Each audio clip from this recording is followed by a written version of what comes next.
देवशयनी एकादशी के दिन क्या भगवान विष्णु सच में सोते हैं?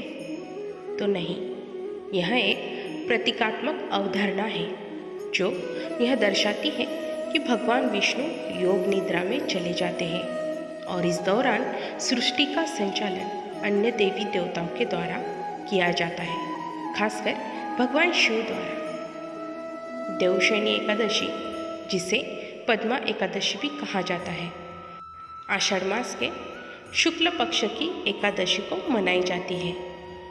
इस दिन भगवान विष्णु 4 महीने के लिए योग निद्रा में चले जाते हैं, जिसे चातुर्मास भी कहा जाता है। यह एक प्रतीकात्मक अवधारणा है जो मनुष्य को यह संदेश देती है कि हमें भी अपने जीवन में कर्तव्य और विश्राम के बीच संतुलन बनाए रखना चाहिए। तो क्या सच में सोते हैं भगवान? भगवान विष्णु इस समय योग निद्रा में रहते हैं, जो एक प्रकार की गहरी समाधि है, न कि साधारण नींद। गीता में भगवान कृष्ण ने कहा है, या निशा सर्वभूतानां तस्य जागर्ति संयमी। इसका अर्थ यह है कि जब सबके लिए रात्रि होती है, योगी तब भी जागता ही रहता है। यानी रात में शारीरिक रूप से योगी सोता है, लेकिन सोते हुए भी वह चैतन्य के तल पर जागता ही रहता है। क्या है योग निद्रा? योग निद्रा एक प्राचीन योग तकनीक है जिसमें व्यक्ति सचेत रूप से गहरे विश्राम की स्थिति में प्रवेश करता है।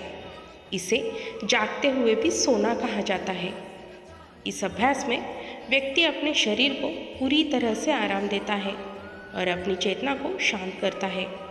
योग निद्रा तनाव, चिंता और अवसाद को कम करने में मदद करती है।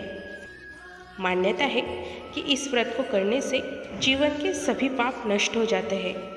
इस दिन से जगत के पालनहार भगवान विष्णु 4 महीनों के लिए योग निद्रा में चले जाते हैं। इस अवधि को चातुर्मास भी कहा जाता है।